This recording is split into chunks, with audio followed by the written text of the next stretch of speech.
اللهم صل على محمد وآل محمد۔ تو اللہ کے نام سے جو سب پر مہربان ہے، بہت مہربان ہے۔ طاسیم میم، یہ اس کتاب کی آیتیں ہیں جو حقیقت واضح کرنے والی ہے۔ ہم ایمان والے لوگوں کے فائدے کے لیے تمہیں موسیٰ اور فرعون کے کچھ حالات ٹھیک ٹھیک پڑھ کر سناتے ہیں۔ واقعہ یہ ہے کہ فرعون نے زمین میں سرکشی اختیار کر رکھی تھی اور اس نے وہاں کے باشندوں کو الگ الگ گروہوں میں تقسیم کر دیا تھا، جن میں سے ایک گروہ کو اس نے اتنا دبا کر رکھا ہوا تھا کہ ان کے بیٹوں کو ذبح کر دیتا اور ان کی عورتوں کو زندہ چھوڑ دیتا تھا۔ حقیقت یہ ہے کہ وہ ان لوگوں میں سے تھا جو فساد پھیلایا کرتے ہیں، اور ہم یہ چاہتے تھے کہ جن لوگوں کو زمین میں دبا کر رکھا گیا ہے ان پر احسان کریں، ان کو پیشوا بنائیں، انہی کو ملک و مال کا وارث بنا دیں اور انہیں زمین میں اقتدار عطا کریں، اور فرعون، حامان اور ان کے لشکروں کو وہی کچھ دکھا دیں جس سے بچاؤ کی وہ تدبیریں کر رہے تھے۔ اور ہم نے موسیٰ کی والدہ کو الہام کیا کہ تم اس بچے کو دودھ پلاؤ، پھر جب تمہیں اس کے بارے میں کوئی خطرہ ہو تو اسے دریا میں ڈال دینا، اور ڈرنا نہیں اور نہ صدمہ کرنا۔ یقین رکھو ہم اسے واپس تمہارے پاس پہنچا کر رہیں گے اور اس کو پیغمبروں میں سے ایک پیغمبر بنائیں گے۔ اس طرح فرعون کے لوگوں نے اس بچے یعنی حضرت موسیٰ علیہ السلام کو اٹھا لیا تاکہ آخر کار وہ ان کے لیے دشمن اور غم کا ذریعہ بنے۔ بے شک فرعون، حامان اور ان کے لشکر بڑے خطا کار تھے۔ اور فرعون کی بیوی نے فرعون سے کہا کہ یہ بچہ میری اور تمہاری آنکھوں کی ٹھنڈک ہے، اسے قتل نہ کرو، کچھ بعید نہیں کہ یہ ہمیں فائدہ پہنچائے یا ہم اسے بیٹا بنا لیں۔ اور یہ فیصلہ کرتے وقت انہیں انجام کا پتہ ہی نہیں تھا۔ ادھر موسیٰ کی والدہ کا دل بے قرار تھا، قریب تھا کہ وہ سارا راز کھول دیتی اگر ہم نے ان کے دل کو سنبھالا نہ ہوتا، تاکہ وہ ہمارے وعدے پر یقین کیے رہیں۔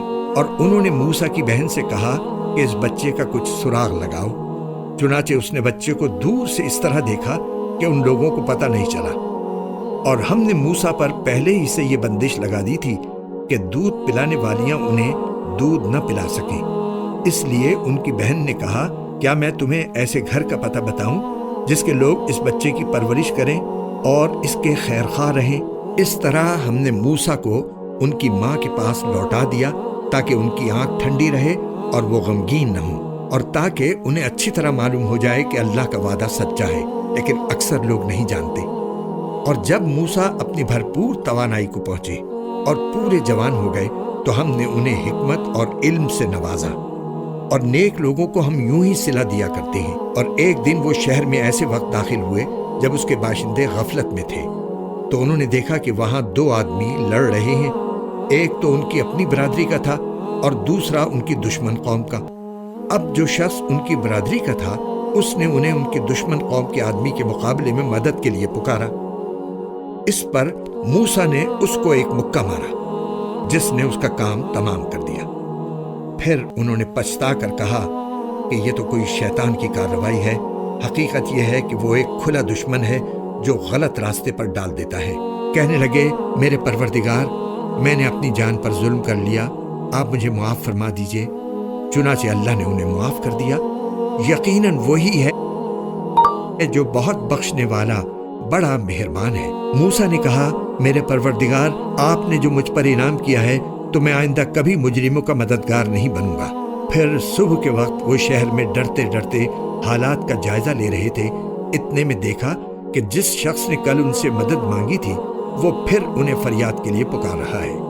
موسیٰ نے اس سے کہا کہ معلوم ہوا کہ تم تو کھلم کھلا شریر آدمی ہو۔ پھر جب انہوں نے اس شخص کو پکڑنے کا ارادہ کیا جو ان دونوں کا دشمن تھا تو اس اسرائیلی نے کہا، موسیٰ، کیا تم مجھے بھی اسی طرح قتل کرنا چاہتے ہو جیسے تم نے کل ایک آدمی کو قتل کر دیا تھا؟ تمہارا مقصد اس کے سوا کچھ نہیں کہ تم زمین میں اپنی زبردستی جماؤ، اور تم مصلح بننا نہیں چاہتے۔ اس کے بعد یہ ہوا کہ شہر کے بالکل دور دراز علاقے سے ایک شخص دوڑتا ہوا آیا۔ اس نے کہا کہ موسیٰ، سردار لوگ تمہارے بارے میں مشورے کر رہے ہیں کہ تمہیں قتل کر ڈالیں، اس لیے تم یہاں سے نکل جاؤ، یقین رکھو میں تمہارے خیر خواہوں میں سے ہوں۔ چنانچہ موسیٰ ڈرتے ڈرتے حالات کا جائزہ لیتے شہر سے نکل کھڑے ہوئے، کہنے لگے، میرے پروردگار، مجھے ظالم لوگوں سے بچا لے۔ اور جب انہوں نے مدین کی طرف رخ کیا تو کہا کہ مجھے پوری امید ہے کہ میرا پروردگار مجھے سیدھے راستے پر ڈال دے گا۔ اور جب وہ مدین کے کنویں پر پہنچے تو دیکھا کہ اس پر ایسے لوگوں کا ایک مجمع ہے جو اپنے جانوروں کو پانی پلا رہے ہیں، اور دیکھا کہ ان سے پہلے 2 عورتیں ہیں جو اپنے جانوروں کو روکے کھڑی ہیں۔ موسیٰ نے ان سے کہا، تم کیا چاہتی ہو؟ ان دونوں نے کہا، ہم اپنے جانوروں کو اس وقت تک پانی نہیں پلا سکتی جب تک سارے چرواہے پانی پلا کر نہیں نکل جاتے، اور ہمارے والد بہت بوڑھے آدمی ہیں۔ اس پر موسیٰ نے ان کی خاطر ان کے جانوروں کو پانی پلا دیا، پھر مڑ کر ایک سائے کی جگہ چلے گئے اور کہنے لگے، میرے پروردگار، جو کوئی بہتری تو مجھ پر اوپر سے نازل کر دے میں اس کا محتاج ہوں۔ تھوڑی دیر بعد ان دونوں عورتوں میں سے ایک ان کے پاس شرم و حیا کے ساتھ چلتی ہوئی آئی، کہنے لگی، میرے والد آپ کو بلا رہے ہیں تاکہ آپ کو اس بات کا انعام دیں کہ آپ نے ہماری خاطر جانوروں کو پانی پلایا ہے۔ چنانچہ جب وہ عورتوں کے والد کے پاس پہنچے اور ان کو ساری سرگزشت سنائی تو انہوں نے کہا، کوئی اندیشہ نہ کرو، تم ظالم لوگوں سے بچ آئے ہو۔ ان دونوں عورتوں میں سے ایک نے کہا، ابا جان، آپ ان کو اجرت پر کوئی کام دے دیجئے۔ آپ کسی سے اجرت پر کام لیں تو اس کے لیے بہترین شخص وہ ہے جو طاقتور بھی ہو، امانت دار بھی۔ ان کے باپ نے کہا، میں چاہتا ہوں کہ اپنی ان 2 لڑکیوں میں سے ایک سے تمہارا نکاح کر دوں، بشرطے کہ تم 8 سال تک اجرت پر میرے پاس کام کرو، پھر اگر تم 10 سال پورے کر دو تو یہ تمہارا اپنا فیصلہ ہوگا، اور میرا کوئی ارادہ نہیں ہے کہ تم پر مشقت ڈالوں۔ انشاءاللہ تم مجھے ان لوگوں میں سے پاؤ گے جو بھلائی کا معاملہ کرتے ہیں۔ موسیٰ نے کہا، یہ بات میرے اور آپ کے درمیان طے ہو گئی، دونوں مدتوں میں سے جو بھی میں پوری کر دوں تو مجھ پر کوئی زیادتی نہ ہوگی، اور جو بات ہم کر رہے ہیں اللہ اس کا رکھوالا ہے۔ پھر جب موسیٰ نے وہ مدت پوری کر لی اور اپنی اہلیہ کو لے کر چلے تو انہوں نے کوہ طور کی طرف سے ایک آگ دیکھی۔ انہوں نے اپنے گھر والوں سے کہا، ٹھہرو، میں نے ایک آگ دیکھی ہے، شاید میں وہاں سے تمہارے پاس کوئی خبر لے آؤں یا آگ کا کوئی انگارہ اٹھا لاؤں تاکہ تم گرمائی حاصل کر سکو۔ چنانچہ جب وہ اس آگ کے پاس پہنچے تو دائیں وادی کے کنارے پر جو برکت والے علاقے میں واقع تھی ایک درخت سے آواز آئی کہ اے موسیٰ، میں ہی اللہ ہوں، تمام جہانوں کا پروردگار، اور یہ کہ اپنی لاٹھی نیچے ڈال دو۔ پھر ہوا یہ کہ جب انہوں نے اس لاٹھی کو دیکھا کہ وہ اس طرح حرکت کر رہی ہے جیسے وہ سانپ ہو تو وہ پیٹ پھیر کر بھاگے اور مڑ کر بھی نہ دیکھا۔ ان سے کہا گیا کہ موسیٰ، سامنے آؤ اور ڈرو نہیں، تم بالکل محفوظ ہو، اپنا ہاتھ اپنے گریبان میں ڈالو، وہ کسی بیماری کے بغیر چمکتا ہوا نکلے گا، اور ڈر دور کرنے کے لیے اپنا بازو اپنے جسم سے لپٹا لینا۔ اب یہ 2 زبردست دلیلیں ہیں جو تمہارے پروردگار کی طرف سے فرعون اور اس کے درباریوں کے پاس بھیجی جا رہی ہیں، وہ بڑے نافرمان لوگ ہیں۔ موسیٰ نے کہا، میرے پروردگار، میں نے ان کا ایک آدمی قتل کر دیا تھا، اس لیے مجھے ڈر ہے کہ وہ مجھے قتل نہ کر دیں، اور میرے بھائی ہارون کی زبان مجھ سے زیادہ صاف ہے، اس لیے ان کو بھی میرے ساتھ مددگار بنا کر بھیج دیجئے کہ وہ میری تائید کریں، مجھے اندیشہ ہے کہ وہ لوگ مجھے جھٹلائیں گے۔ ارشاد ہوا، ہم تمہارے بھائی کے ذریعے تمہارے ہاتھ مضبوط کیے دیتے ہیں اور تم دونوں کو ایسا دبدبہ عطا کر دیتے ہیں کہ ان کو ہماری نشانیوں کی برکت سے تم پر دسترس حاصل نہیں ہوگی، تم اور تمہارے پیروکار ہی غالب رہو گے۔ چنانچہ جب موسیٰ ان کے پاس ہماری کھلی ہوئی نشانیاں لے کر پہنچے تو انہوں نے کہا، یہ کچھ نہیں، بس بناوٹی جادو ہے، اور ہم نے یہ بات اپنے پچھلے باپ دادوں میں نہیں سنی۔ اور موسیٰ نے کہا، میرا پروردگار خوب جانتا ہے کہ کون اس کے پاس سے ہدایت لے کر آیا ہے، اور آخر کار بہتر ٹھکانہ کس کے ہاتھ آئے گا۔ یہ یقینی بات ہے کہ ظالم لوگ فلاح نہیں پائیں گے۔ اور فرعون بولا، اے دربار والو، میں تو اپنے سوا تمہارے کسی اور خدا سے واقف نہیں ہوں۔ حامان، تم ایسا کرو کہ میرے لیے گارے کو آگ دے کر پکواؤ اور میرے لیے ایک اونچی عمارت بناؤ تاکہ میں اس پر سے موسیٰ کے خدا کو جھانک کر دیکھوں، اور میں تو پورے یقین کے ساتھ یہ سمجھتا ہوں کہ یہ شخص جھوٹا ہے۔ غرض یہ کہ اس نے اور اس کے لشکروں نے زمین میں ناحق گھمنڈ کیا اور یہ سمجھ بیٹھے کہ انہیں ہمارے پاس واپس نہیں لایا جائے گا، اس لیے ہم نے اس کو اور اس کے لشکروں کو پکڑ میں لے کر سمندر میں پھینک دیا۔ اب دیکھ لو کہ ظالموں کا انجام کیسا ہوا۔ ہم نے انہیں قائد بنایا تھا جو لوگوں کو دوزخ کی طرف بلاتے تھے، اور قیامت میں ان کو کسی کی مدد نہیں پہنچے گی۔ دنیا میں ہم نے لعنت ان کے پیچھے لگا دی ہے، اور قیامت کے دن وہ ان لوگوں میں شامل ہوں گے جن کی بری حالت ہونے والی ہے۔ ہم نے پچھلی امتوں کو ہلاک کرنے کے بعد موسیٰ کو ایسی کتاب دی تھی جو لوگوں کے لیے بصیرت کی باتوں پر مشتمل اور سراپا ہدایت و رحمت تھی، تاکہ وہ نصیحت حاصل کریں۔ اور اے پیغمبر، تم اس وقت کوہ طور کی مغربی جانب موجود نہیں تھے جب ہم نے موسیٰ کو احکام سپرد کیے تھے، اور نہ تم ان لوگوں میں سے تھے جو اس کا مشاہدہ کر رہے ہوں، بلکہ ان کے بعد ہم نے بہت سی نسلیں پیدا کی جن پر طویل زمانہ گزر گیا، اور تم مدین کے بسنے والوں کے درمیان بھی مقیم نہیں تھے کہ ان کو ہماری آیتیں پڑھ کر سناتے ہو، بلکہ تمہیں رسول بنانے والے ہم ہیں۔ اور نہ تم اس وقت طور کے کنارے موجود تھے جب ہم نے موسیٰ کو پکارا تھا، بلکہ یہ تمہارے رب کی رحمت ہے کہ تمہیں وحی کے ذریعے یہ باتیں بتائی جا رہی ہیں، تاکہ تم اس قوم کو خبردار کرو جس کے پاس تم سے پہلے کوئی خبردار کرنے والا نہیں آیا، شاید وہ نصیحت قبول کر لیں، اور تاکہ جب ان لوگوں پر ان کے ہاتھوں کے کرتوت کی وجہ سے کوئی مصیبت آئے تو وہ یہ نہ کہہ سکیں کہ ہمارے پروردگار، آپ نے ہمارے پاس کوئی رسول کیوں نہیں بھیجا کہ ہم آپ کی آیتوں کی پیروی کرتے اور ایمان والوں میں ہم بھی شامل ہو جاتے۔ پھر جب ان کے پاس ہماری طرف سے حق آ گیا تو کہنے لگے کہ اس پیغمبر کو اس جیسی چیز کیوں نہیں دی گئی جیسی موسیٰ علیہ السلام کو دی گئی تھی، حالانکہ جو چیز موسیٰ کو دی گئی تھی کیا انہوں نے پہلے ہی اس کا انکار نہیں کر دیا تھا؟ انہوں نے کہا تھا کہ یہ دونوں جادو ہیں جو ایک دوسرے کی تائید کرتے ہیں، اور ہم ان میں سے ہر ایک کے منکر ہیں۔ ان سے کہو، اچھا اگر تم سچے ہو تو اللہ کے پاس سے کوئی اور ایسی کتاب لے آؤ جو ان دونوں سے زیادہ ہدایت پر مشتمل ہو، میں اس کی اتباع کر لوں گا۔ پھر اگر یہ تمہاری فرمائش پوری نہ کریں تو سمجھ لو کہ در حقیقت یہ لوگ اپنی خواہشات کے پیچھے چل رہے ہیں، اور اس سے زیادہ گمراہ کون ہوگا جو اللہ کی طرف سے آئی ہوئی ہدایت کے بغیر بس اپنی خواہش کے پیچھے چلے۔ بے شک اللہ ظالم لوگوں کو ہدایت نہیں دیتا۔ اور واقعہ یہ ہے کہ ہم ان کے فائدے کے لیے ایک کے بعد ایک نصیحت کی بات بھیجتے رہے ہیں تاکہ وہ متنبع ہوں۔ جن کو ہم نے قرآن سے پہلے آسمانی کتابیں دی ہیں وہ اس قرآن پر ایمان لاتے ہیں، اور جب وہ ان کو پڑھ کر سنایا جاتا ہے تو کہتے ہیں کہ ہم اس پر ایمان لائے، یقیناً یہ برحق کلام ہے جو ہمارے پروردگار کی طرف سے آیا ہے، ہم تو اس سے پہلے بھی اسے مانتے تھے۔ ایسے لوگوں کو ان کا ثواب دوہرا دیا جائے گا کیونکہ انہوں نے صبر سے کام لیا، اور وہ نیکی سے برائی کا دفعہ کرتے ہیں، اور ہم نے جو کچھ ان کو دیا ہے اس میں سے اللہ کے راستے میں خرچ کرتے ہیں۔ اور جب وہ کوئی بیہودہ بات سنتے ہیں تو اسے ٹال جاتے ہیں اور کہتے ہیں کہ ہمارے لیے ہمارے اعمال ہیں اور تمہارے لیے تمہارے اعمال، ہم تمہیں سلام کرتے ہیں۔ ہم نادان لوگوں سے الجھنا نہیں چاہتے۔ اے پیغمبر، حقیقت یہ ہے کہ تم جس کو خود چاہو ہدایت تک نہیں پہنچا سکتے، بلکہ اللہ جس کو چاہتا ہے ہدایت تک پہنچا دیتا ہے، اور ہدایت قبول کرنے والوں کو وہی خوب جانتا ہے۔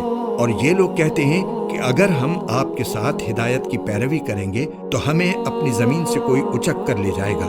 بھلا کیا ہم نے ان کو اس حرم میں جگہ نہیں دے رکھی جو اتنا پرامن ہے کہ ہر قسم کے پھل اس کی طرف کھینچے چلے آتے ہیں، جو خاص ہماری طرف سے دیا ہوا رزق ہے، لیکن ان میں سے اکثر لوگ نہیں جانتے۔ اور کتنی ہی بستیاں وہ ہیں جو اپنی معیشت پر اتراتی تھیں، ہم نے ان کو تباہ کر ڈالا۔ اب وہ ان کی رہائش گاہیں تمہارے سامنے ہیں جو ان کے بعد تھوڑے عرصے کو چھوڑ کر کبھی آباد ہی نہ ہو سکے، اور ہم ہی تھے جو ان کے وارث بنے۔ اور تمہارا پروردگار ایسا نہیں ہے کہ وہ بستیاں یوں ہی ہلاک کر ڈالے جب تک اس نے ان بستیوں کے مرکزی مقام پر کوئی رسول نہ بھیجا ہو جو ان کو ہماری آیتیں پڑھ کر سنائے، اور ہم بستیوں کو اس وقت تک ہلاک کرنے والے نہیں ہیں جب تک ان کے باشندے ظالم نہ بن جائیں۔ اور تم کو جو کچھ بھی دیا گیا ہے وہ دنیاوی زندگی کی پونجی اور اس کی سجاوٹ ہے، اور جو کچھ اللہ کے پاس ہے وہ کہیں زیادہ بہتر اور کہیں زیادہ پائیدار ہے۔ کیا پھر بھی تم عقل سے کام نہیں لیتے؟ بھلا بتاؤ کہ جس شخص سے ہم نے اچھا سا وعدہ کر رکھا ہے اور وہ اس وعدے کو پا کر رہے گا، کیا وہ اس جیسا ہو سکتا ہے جسے ہم نے دنیاوی زندگی کی پونجی کے کچھ مزے دے دیے ہیں، پھر وہ ان لوگوں میں شامل ہونے والا ہے جو قیامت کے دن دھر لیے جائیں گے۔ اور وہ دن کبھی نہ بھولو جب اللہ ان لوگوں کو پکارے گا اور کہے گا، کہاں ہیں خدائی میں میرے وہ شریک جن کا تم دعویٰ کیا کرتے تھے، جن کے خلاف اللہ کی بات پوری ہو چکی ہوگی۔ وہ کہیں گے، اے ہمارے پروردگار، یہ لوگ جن کو ہم نے گمراہ کیا تھا، ہم نے ان کو اسی طرح گمراہ کیا جیسے ہم خود گمراہ ہوئے۔ ہم آپ کے سامنے ان سے دستبردار ہوتے ہیں، یہ ہماری عبادت نہیں کرتے تھے۔ اور ان کافروں سے کہا جائے گا کہ پکارو ان کو جنہیں تم نے اللہ کا شریک بنا رکھا تھا، چنانچہ وہ ان کو پکاریں گے مگر وہ ان کو جواب نہیں دیں گے، اور یہ عذاب آنکھوں سے دیکھ لیں گے۔ کاش یہ ایسے ہوتے کہ ہدایت کو قبول کر لیتے۔ اور وہ دن بھی ہرگز نہ بھولو جب اللہ ان کو پکارے گا اور کہے گا، تم نے پیغمبروں کو کیا جواب دیا تھا؟ اس پر ساری باتیں جو یہ بنایا کرتے ہیں بے نشان ہو چکی ہوں گی، چنانچہ وہ آپس میں ایک دوسرے سے کچھ پوچھ بھی نہیں سکیں گے۔ البتہ جن لوگوں نے توبہ کر لی اور ایمان لے آئے اور نیک عمل کیے تو پوری امید ہے کہ وہ ان لوگوں میں شامل ہوں گے جنہیں فلاح حاصل ہوگی۔ اور تمہارا پروردگار جو چاہتا ہے پیدا کرتا ہے اور جو چاہتا ہے پسند کرتا ہے، ان کو کوئی اختیار نہیں ہے۔ اللہ ان کے شرک سے پاک اور بہت بالا ابرتر ہے۔ اور تمہارا پروردگار ان باتوں کو بھی جانتا ہے جو ان کے سینے چھپائے ہوئے ہیں، اور ان باتوں کو بھی جو یہ کھلم کھلا کرتے ہیں۔ اللہ وہی ہے، اس کے سوا کوئی عبادت کے لائق نہیں۔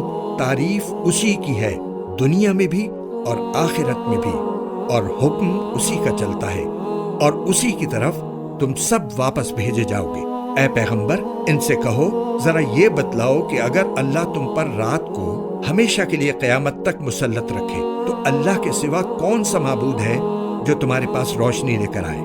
بھلا کیا تم سنتے نہیں ہو؟ کہو، ذرا یہ بتلاؤ کہ اگر اللہ تم پر دن کو ہمیشہ کے لیے قیامت تک مسلط کر دے تو اللہ کے سوا کون سا معبود ہے جو تمہیں وہ رات لا کر دے دے جس میں تم سکون حاصل کر سکو؟ بھلا کیا تمہیں کچھ سجائی نہیں دیتا؟ یہ تو اسی نے اپنی رحمت سے تمہارے لیے رات بھی بنائی ہے اور دن بھی، تاکہ تم اس میں سکون حاصل کرو اور اس میں اللہ کا فضل تلاش کرو، اور تاکہ تم شکر ادا کرو۔ اور وہ دن نہ بھولو جب وہ ان مشرکوں کو پکارے گا اور کہے گا کہ کہاں ہیں خدائی میں میرے وہ شریک جن کا تم دعویٰ کیا کرتے تھے، اور ہم ہر امت میں سے ایک گواہی دینے والا نکال لائیں گے۔ پھر کہیں گے کہ لاؤ اپنی کوئی دلیل۔ اس وقت ان کو پتہ چل جائے گا کہ سچی بات اللہ ہی کی تھی، اور وہ ساری باتیں جو انہوں نے گھڑ رکھی تھیں سب گم ہو کر رہ جائیں گی۔ قارون موسیٰ کی قوم کا ایک شخص تھا، پھر اس نے انہی پر زیادتی کی، اور ہم نے اسے اتنے خزانے دیے تھے کہ اس کی چابیاں طاقتور لوگوں کی ایک جماعت سے بھی مشکل سے اٹھتی تھیں۔ ایک وقت تھا جب اس کی قوم نے اس سے کہا کہ اتراؤ نہیں، اللہ اترانے والوں کو پسند نہیں کرتا، اور اللہ نے تمہیں جو کچھ دے رکھا ہے اس کے ذریعے آخرت والا گھر بنانے کی کوشش کرو، اور دنیا میں سے بھی اپنے حصے کو نظر انداز نہ کرو، اور جس طرح اللہ نے تم پر احسان کیا ہے تم بھی دوسروں پر احسان کرو، اور زمین میں فساد مچانے کی کوشش نہ کرو۔ یقین جانو اللہ فساد مچانے والوں کو پسند نہیں کرتا۔ کہنے لگا، یہ سب کچھ تو مجھے خود اپنے علم کی وجہ سے ملا ہے۔ بھلا کیا اسے اتنا بھی علم نہیں تھا کہ اللہ نے اس سے پہلی نسلوں کے ایسے ایسے لوگوں کو ہلاک کر ڈالا تھا جو طاقت میں بھی اس سے زیادہ مضبوط تھے اور جن کی جمعیت بھی زیادہ تھی، اور مجرموں سے ان کے گناہوں کے بارے میں پوچھا بھی نہیں جاتا۔ پھر ایک دن وہ اپنی قوم کے سامنے اپنی آن بان کے ساتھ نکلا۔ جو لوگ دنیاوی زندگی کے طلبگار تھے وہ کہنے لگے، اے کاش ہمارے پاس بھی وہ چیزیں ہوتی جو قارون کو عطا کی گئی ہیں، یقیناً وہ بڑے نصیبوں والا ہے۔ اور جن لوگوں کو اللہ کی طرف سے علم عطا ہوا تھا انہوں نے کہا، تم پر افسوس ہے کہ تم ایسا کہہ رہے ہو۔ اللہ کا دیا ہوا ثواب اس شخص کے لیے کہیں زیادہ بہتر ہے جو ایمان لائے اور نیک عمل کرے، اور وہ انہی کو ملتا ہے جو صبر سے کام لیتے ہیں۔ پھر ہوا یہ کہ ہم نے اسے اور اس کے گھر کو زمین میں دھنسا دیا، پھر اسے کوئی ایسا گروہ میسر نہ آیا جو اللہ کے مقابلے میں اس کی مدد کرتا، اور نہ وہ خود اپنا بچاؤ کر سکا۔ اور کل جو لوگ اس جیسا ہونے کی تمنا کر رہے تھے کہنے لگے، اوہو، پتہ چل گیا کہ اللہ اپنے بندوں میں سے جس کے لیے چاہتا ہے رزق میں وسعت کر دیتا ہے۔ اور جس کے لیے چاہتا ہے تنگی کر دیتا ہے۔ اگر اللہ نے ہم پر احسان نہ کیا ہوتا تو وہ ہمیں بھی زمین میں دھسا دیتا۔ اوہو، پتہ چل گیا کہ کافر لوگ فلاح نہیں پاتے۔ وہ آخرت والا گھر تو ہم ان لوگوں کے لیے مخصوص کر دیں گے جو زمین میں نہ تو بڑائی چاہتے ہیں اور نہ فساد، اور آخری انجام پرہیزگاروں کے حق میں ہوگا۔ جو شخص کوئی نیکی لے کر آئے گا تو اس کو اس سے بہتر چیز ملے گی، اور جو کوئی بدی لے کر آئے گا تو جنہوں نے برے کام کیے ہیں ان کو کسی اور چیز کی نہیں، ان کے کیے ہوئے کاموں ہی کی سزا دی جائے گی۔ اے پیغمبر، جس ذات نے تم پر اس قرآن کی ذمہ داری ڈالی ہے وہ تمہیں دوبارہ اس جگہ پر لا کر رہے گا جو تمہارے لیے انسیت کی جگہ ہے۔ کہہ دو، میرا رب اس سے بھی خوب واقف ہے جو ہدایت لے کر آیا ہے، اور اس سے بھی جو کھلی گمراہی میں مبتلا ہے۔ اور اے پیغمبر، تمہیں پہلے سے یہ امید نہیں تھی کہ تم پر یہ کتاب نازل کی جائے گی، لیکن یہ تمہارے رب کی طرف سے رحمت ہے، لہٰذا کافروں کے ہرگز مددگار نہ بننا۔ اور جب اللہ کی آیتیں تم پر نازل کر دی گئی ہیں تو اس کے بعد یہ لوگ تمہیں ہرگز ان پر عمل کرنے سے روکنے نہ پائیں، اور تم اپنے رب کی طرف لوگوں کو دعوت دیتے رہو، اور ہرگز ان مشرکین میں شامل نہ ہونا، اور اللہ کے ساتھ کسی اور معبود کو نہ پکارو، اس کے سوا کوئی معبود نہیں ہے، ہر چیز فنا ہونے والی ہے سوائے اس کی ذات کے، حکومت اسی کی ہے اور اسی کی طرف تمہیں لوٹایا جائے گا۔